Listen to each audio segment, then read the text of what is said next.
The new governor was surprised by how desolate the district was. He had never imagined he would face such a discouraging panorama: humble houses occupied by poor and depressed people, poorly cultivated fields, almost abandoned. A few days after arriving at his new post, he learned about the frequent floods and droughts that plagued the region and the ruthless abuses the peasants suffered. To make matters worse, superstition had become an effective means of systematic plunder. Every year, a beautiful maiden was married to the river, drowning her in its deep waters. The Zhang River runs through this district in a zigzagging, flowing course.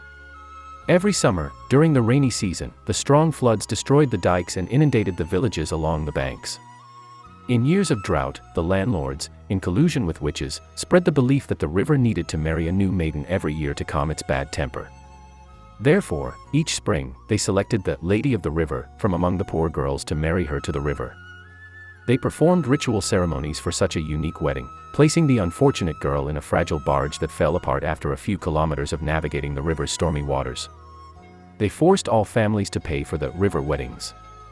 The landlords and witches enriched themselves with the money collected, while entire families of poor peasants emigrated to other villages to save their daughters' lives or simply to find a less inhospitable place. The new governor decided to eradicate this criminal superstitious rite. It happened to be spring, and all the preparations for a new wedding had already been made.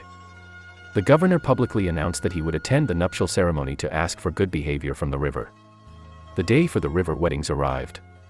A maiden, beautifully dressed, was embarked amidst sobs and struggles in the sacrificial barge. But before the anchor rope was cut, the governor ordered that he wanted to see the river's bride. After scrutinizing her with a piercing gaze, he loudly declared, "This girl is not very beautiful. To please the river, we must choose the most beautiful one. But today we do not have time to find her. Why don't we send the mistress of witchcraft to inform the river to wait 2 days, and we will return to perform the weddings with a more beautiful woman." Having said this, he ordered the guards to bring the witch and throw her into the river. Shortly after, seeing that the old woman did not return, he commented, "She is very old, she is very heavy, therefore, let her first and second disciples go to see how the negotiation goes." 2 young witches were thrown into the waters. There was a deathly silence. The onlookers stood with their mouths open.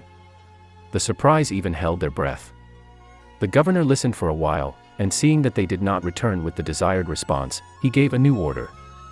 It is difficult to overcome the stubbornness of the river with women alone. We need to send some men to help them with the task. 2 landlords promoting the superstitious weddings were thrown into the water amidst loud exclamations of fear and pleas for mercy. Gradually, the people came out of their astonishment and began to applaud and cheer with each throwing. For the first time in many years, the tragedy of the ceremony turned into an act of justice full of comedy. When the governor, impatient with so much waiting, turned to the young landlords, they knelt down, pale with terror, continuously banging their heads on the ground in a plea for clemency. For years, the governor said indignantly, "You have been deceiving the people with the lie of the river's wedding. Now I leave you with a choice: throw yourselves into the river or return what you have stolen." "We will return everything, everything, just don't throw us into the river," the terrified landlords said in unison. From that year on, no more weddings of this kind were ever celebrated.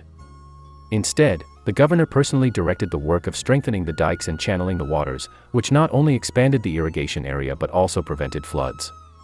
That district began to prosper, and the river never took another maiden. Moral of the story: the moral of the story is that true leadership and justice can dispel harmful superstitions and bring prosperity and peace to a community.